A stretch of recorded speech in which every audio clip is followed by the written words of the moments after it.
Welcome to Life on Maui. I'm your host, Steve. And I am your co-host, Radhe.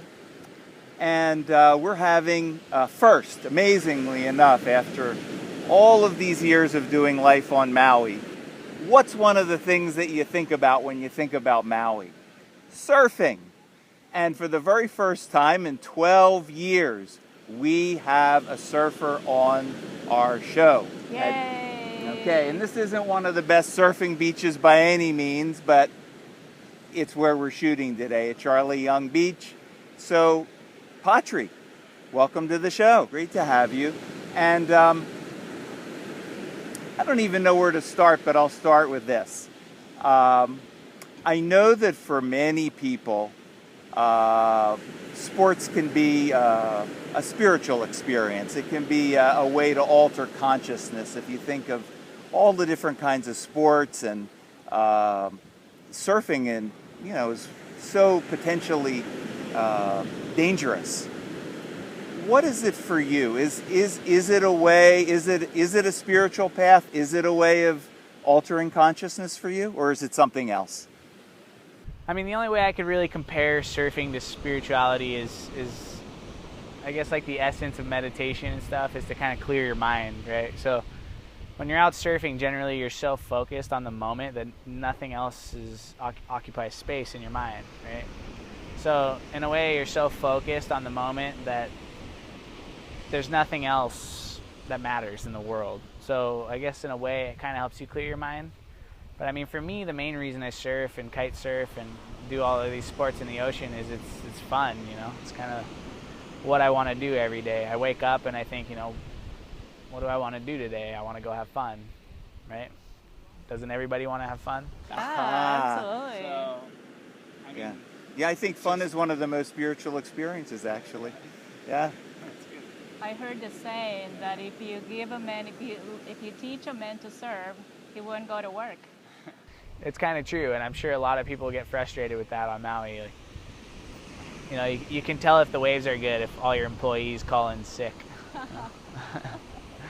So yeah, I mean, I guess it is a spiritual experience in a way, but there's different types of people that surf. It's not just people that are chasing spirituality. You have, I guess, everyone kind of surfs to enjoy themselves. So there's not just like, spiritual people that meditate that go surfing. You have businessmen, you have, all kinds of characters that'll get out on the water, and I can't exactly say that they're chasing spirituality, but it definitely has an aspect of meditation that you're out there, you're by yourself, you're alone, you're kind of breathing in a certain way. When you're on the ocean, you're trying to connect with the waves, so there's an aspect to it, but I can't say it's like a path of religion for people. Yes. What kind of way are you breathing? How are you breathing? I guess when I surf big waves, I focus more on my breathing because you keep your body oxygenated in case you fall. You have more time to be underwater without, passing out. So generally when you're out there waiting for big waves, it's kind of like a real deep breaths, like in and out, slow, deep breathing, really. So I guess it's kind of the same meditating. I don't really know. I don't meditate a whole lot, but from what I've heard, it's kind of like a deep, slow breathing. Do you find there's a benefit? Like, do you feel it's your mind is easy at focusing on something, or just by the virtue of the water, your element being your element? I mean, does it make you a little more patient, surrender? I mean, outside surfing, do you feel this also plays in your life? I mean, I think on a day-to-day basis, most humans have something going through their mind at all times, right? You think of something. So unless you're like focused on a task, your mind wanders, You think, oh, I wonder what my girlfriend's doing. I wonder what I'm going to do later. What's for dinner, Yeah. So when you're out there and you're in the water, you're focused, right? When you're surfing a wave, or when you're kiting, or when you're doing something that requires all of your attention, nothing else exists, right? Because if you're thinking of what am I going to have for dinner while you're dropping into a big wave, you're probably going to fall. So no matter what, when you're going for your big wave, everything else disappears in that second, in that time frame of surfing a big wave, it's gone.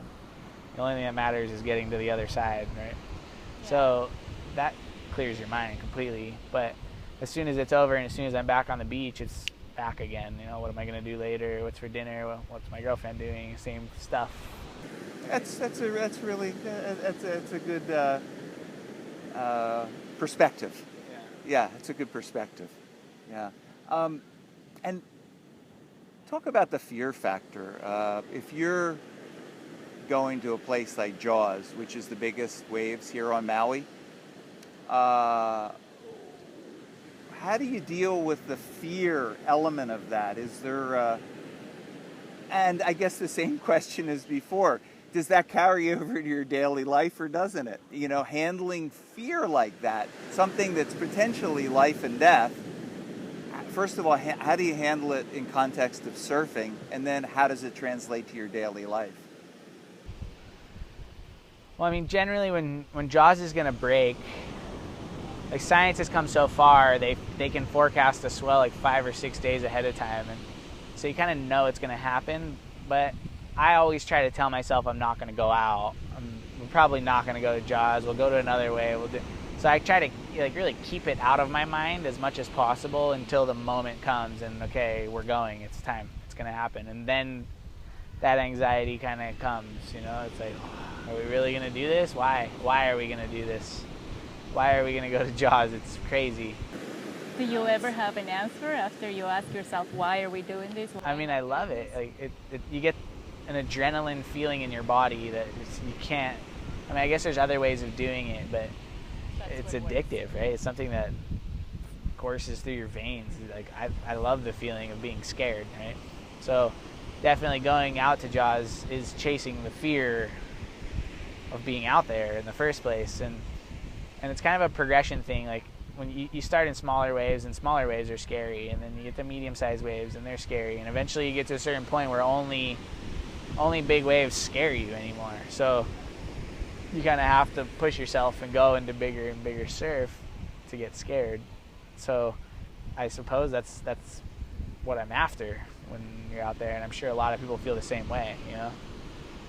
So for our viewers who are not familiar with Jaws, one of the most popular spots in Maui for surfing and other sports like that, can you tell us a little bit? I mean, what's the place, the waves, everything that it goes on in there? Well, I mean, Jaws is basically like it's an ancient riverbed. It's outside of Piahi near Haiku in Maui, and it really gained popularity in the 90s, like the late 90s, when Laird Hamilton and Dave Kalama and Derek Dorner started tow surfing out there, where they would use jet skis to tow into the waves because the waves are so big and moving so fast that it was really difficult to paddle and catch waves.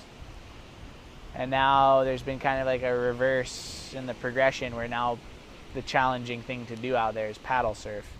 So, I mean, guys are pushing it and they're going out on the biggest surf. And this year especially, we had an El Nino year, which means the waters are warmer in the North Pacific.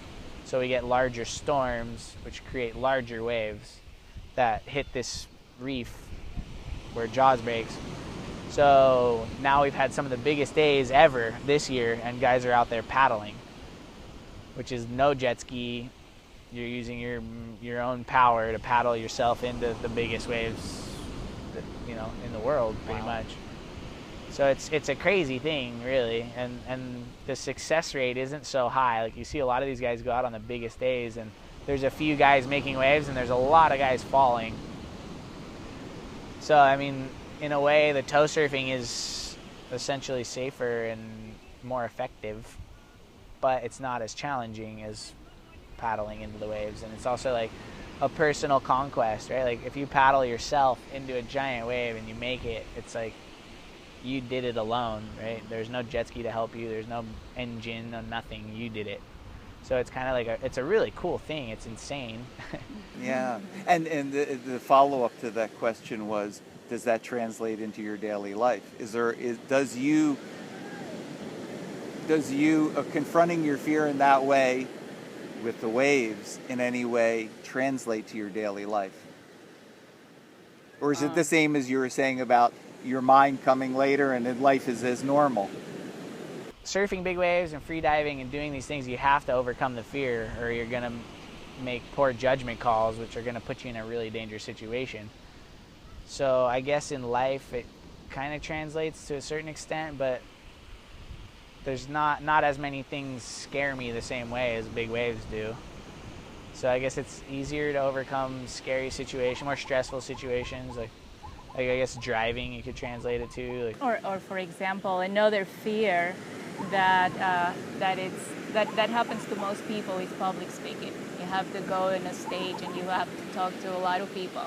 Yeah. A lot of people, you know, they get butterflies in their belly, something. So a fear like that, for instance, and I guess we assume that if you're surfing big waves and the fear presents itself, you'll probably tackle this situation of public speaking more or less the same way.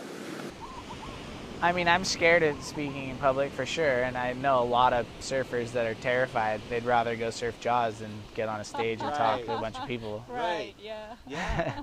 No, I have a friend who's a psychiatrist who said that's actually one of the greatest fears that of human beings is public speaking. Yeah, I'm sure, but it's not necessarily like a life or death situation, so it is different. But yeah, I guess it's kind of a similar thing. Like the anxiety comes ahead of time, right? You're standing on stage. Even before you get on stage, you're like, oh, are we doing this? Why are we doing this? Why? What am I going out there for? So I guess it kind of has a similar kind of feeling to it.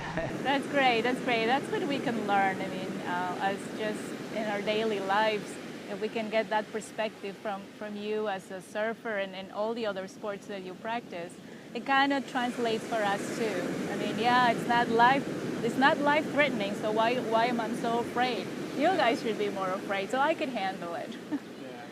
So tell us about the other sports that you do, or tell us a little more about surfing and kiting and the other things that you are doing now and the things that you have done in the past. And you are you classify yourself as a professional kite surfer, right? Yeah. So that's your thing, and you actually have a fingertip that you lost recently?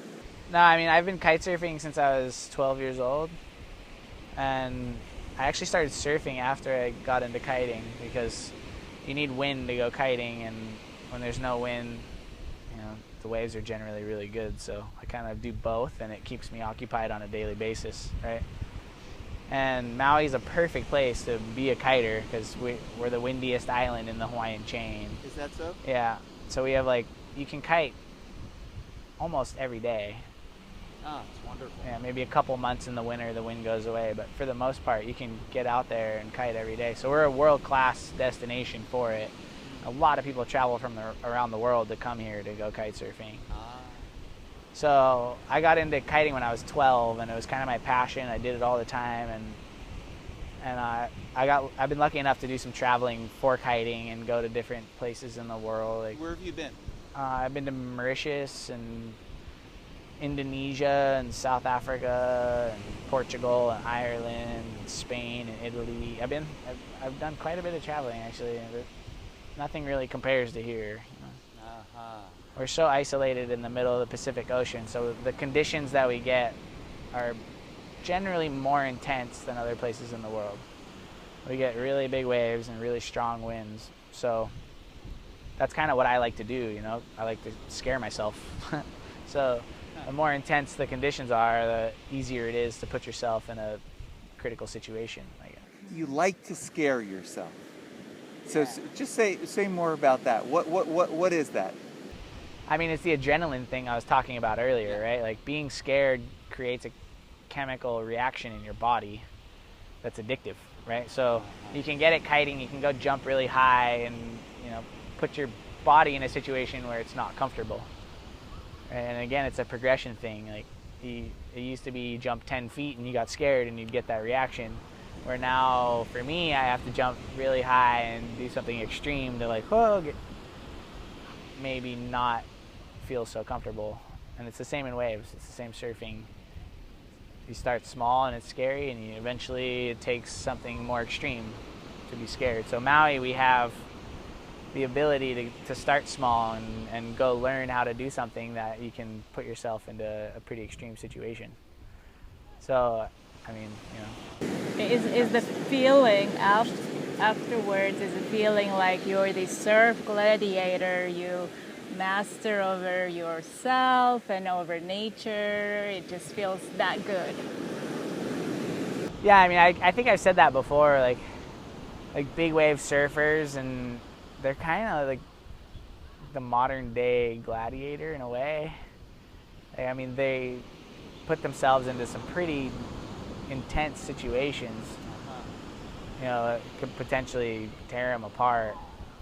And it's kind of like, there's not a lot in modern society that you can compare to, like a Roman gladiator from back in the day, right? Like, that was the sport that was extreme, that people would push themselves and take to the edge, where now big wave surfers are really, really pushing it and putting themselves into these situations that are so intense and so extreme, kind of for a personal conquest more than anything. Like, I guess, yeah, it makes you feel good to put yourself in danger and come out okay. And kind of like with a rock star, is it good for meeting women? I guess, I don't know. I have a girlfriend, so I've been with her for a while. I never really did the whole Playboy thing, but Good. But yeah, I mean, there's definitely some professional surfers that, they can pick up chicks. They milk it. Yeah. You're right. That's what I meant. Yeah. I'm sure there's some people who milk it just like with anything. Yeah. So another question that I have for you, Patri, is, as you said before, Maui is such a destination, or Hawaii is such a destination for all these sports. And here in Maui, sometimes as we drive, we see like a lot of surfers on the water. And I wonder, are they overcrowding the sport? I mean, do they have to wait for a wave? You were explaining before that you just catch a few waves per day, and there's so many people out there wanting to catch that wave. So do you feel that there's like a little bit of an overcrowd? People wait for their turns. I mean, how do you feel about that? I mean, for sure, like, that's one thing I really like about kiting too, is you have so much access to all the outer reefs on Maui. You can go somewhere with a couple friends and have a break to yourself. Even at Jaws, like, we've had some sessions where it's been me and a friend and maybe 2 other people on the water. So that's really my favorite thing to do, is to get away from the crowds and go be alone or be with a friend or 2 and enjoy myself. But yeah, like, there's waves on Maui, like Hokipa, on a good day, there's 50, 60 people out there. Yeah. And there's definitely like a competitive side to it. People are jockeying to be in the right position, and there is an etiquette to it that if you don't follow the etiquette, somebody's going to yell at you, and it doesn't really become such an enjoyable experience. But there's definitely some people that don't really care about etiquette, and they will just kind of catch as many waves as they can because that's what they're there to do. So I mean, for me, that's frustrating. Like, I like surfing with a few friends. Even if the waves aren't that good, I'd rather go somewhere where there's just a couple people out, as opposed to going to the most perfect wave with 50 people. Yeah. So I mean, even at Jaws this year, which is kind of a crazy thing, is it's the biggest, scariest wave we have on Maui. And there's been some days this year where there's 50 people, 55 people out on 10-foot boards in some of the most dangerous waves. And it's like, those are the days that you really think something bad's going to happen to somebody. And there's injuries here and there, but somehow nobody's, passed away out there, which is pretty amazing. That is amazing. And you were saying that there's, I can't remember what you were describing, something that you have that blows, that pads you? Yeah, like safety-wise, nowadays they've created these inflation suits. There's a guy named Shane Dorian that kind of had the inspiration for it, because on airplanes, right, they do when you get on the airplane, they do the safety thing where you put your life jacket on and they have the CO2 cartridge and you pull the red tab and the thing inflates. So he kind of got inspired by that, and they created different vests and suits that have CO2 cartridges that you pull a tab and the thing inflates itself and helps bring you to the surface. So that's something really in the last 4 or 5 years that's come out, and it's allowed paddle surfers to put themselves into situations that are way more intense and extreme than they were able to prior to that invention. So, I mean, I think without that inflation suit, I definitely think somebody would have passed away at Jaws. And I mean, I try not to rely on it. I know a lot of people try not to rely on it, but then the situation arises where you're deep underwater getting swirled around by a big wave, and maybe you don't need it. You might survive without it, but, you know, might as well inflate yourself and shoot to the surface a little faster. Yeah. So, Patri, for those who are aspiring to be surfers, kids, 11-year-olds, or even anyone who, you know, falls in love with surfing, the air, the water at 44, what would be your advice? How should they look into this? Well, I mean, yeah, I mean, for anybody, really, surfing something that takes time. It's kind of a commitment. You know, you have to start small. You start in small waves with the longboard and kind of work your way into bigger waves. And I mean, it's fun from the get-go. So, I mean, I would just recommend that you get into it and you get out there and you put the time in and you do it. You know, it's kind of like anything. Like, I forget who said it, but they said it takes 10 years to become a master of anything, right? So, like anything, when you're new, it can be frustrating. Like learning how to surf and learning how to kite surf is definitely a challenge. But when you put the time in and you're committed to it and you stay focused, it just gets more and more and more fun over time. So I mean, I would say if you're gonna get into it and you're gonna do it, commit to doing it. And being on Maui, I mean, we have so many prime locations for surfing and for kiting, and it's really something that can keep you occupied every day of your life. So, I mean, I love it. I would definitely, you know, recommend to anybody that you get into surfing if you live here, because, you know, it's, Yeah. You can't have a better endorsement than this. And you already have what it takes to be a surfer. I do? You do. What's that? The ability to pee anywhere and no aiming. Oh, that's right. Yeah, yeah. The ability to pee anywhere without aiming. Okay, there you go. All right, so thank you. And thank you for joining us here for this episode of Life on Maui. And we really hope you enjoyed it. And come back for the next episode. And until next time, aloha. Aloha. And thank you, Patri. yeah, thank you.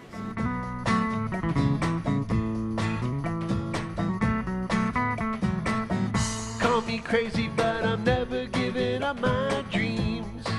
No matter how far away they seem, maybe crazy is the secret to my man.